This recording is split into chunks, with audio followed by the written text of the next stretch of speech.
இப்ப இந்த பாடலுடைய பொருள் வந்து மாணவர்களே நான் சொன்னா உங்களுக்கு புரிஞ்சிருக்கும். என்ன சொல்ல வராங்கன்னா, இந்த நெல் வந்து எப்படி இருக்கும் அப்படி சொல்லிட்டு கேட்டீங்கன்னா, "பச்சை பாம்பு கருவுற்றது போல இருக்கும் அதனுடைய தோற்றம்" என்றார்கள். கதிர் வரும்பொழுது, அது கரு இருந்து ஈன்று அப்படி சொல்லிட்டு கேட்டீங்கன்னா, அது வயித்துல அந்த நெல்மணிகள் உருவான போது, அது தலை நிமிர்ந்து நிற்கும்.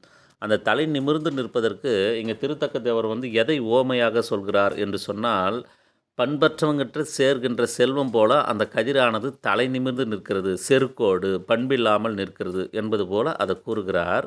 அதுவே நெல்மணிகள் வந்து முழுவதுமாக முற்றிய போது அது கதிர் எப்பயுமே நீங்கள் நெற்பயிரை போய் பார்த்தீங்க அப்படி சொன்னால் அது என்ன இருக்குது அப்படி சொல்லிட்டு கேட்டோம்னா தலை சாய்ந்து இருக்கும்.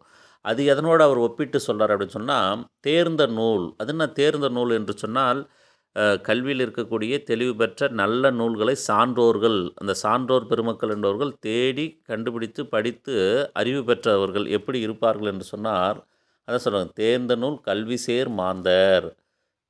நல்ல நூல்களை தேர்ந்தெடுத்து படித்த அவர்கள் எப்படி இருப்பார்கள் அப்படின்னு சொல்லிட்டு கேட்டோன்னா, அந்த கற்றவர்கள் மற்றவர்கள் வணங்குவது போல மாந்தரின் இறைஞ்சி காய்ந்ததவே.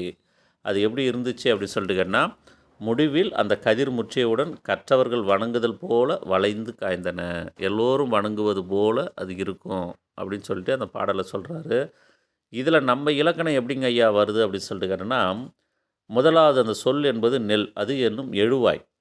அதனுடைய தொழில்களாக இருப்பது என்னென்ன அப்படி சொல்லிட்டு கேட்டால் பயனிலைகளாக இருப்பது. இருந்தத அந்த 2வது பாடல் வரியில் கொடுத்துருக்காங்க பாரு, கரு இருந்து, இருந்து என்பது பயனிலை. ஈன்று, நிறுவி, இறைஞ்சி என்னும் வினையெச்சங்களை பெற்று காய்த்ததவே என்னும் பயனிலையை கொண்டு முடிகிறது. இதெல்லாம் செயல்படு பொருள்.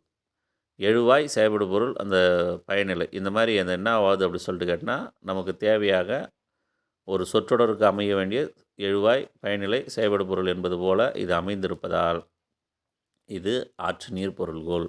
நெல் என்னும் எழுவாய் அதன் தொழில்களான நெல் என்ன பண்ணும், கரு இருக்கிறது, அதுக்கப்புறம் அந்த ஈன்று உருவாகிறது, அது நிறுவுகிறது, இறைஞ்சி இந்த மாதிரி என்னும் வினையெச்சங்களை பெற்று காய்த்ததுவே என்னும் பயனிலை கொண்டு முடிவதனால் இது ஆற்று நீர் பொருள்கோள்.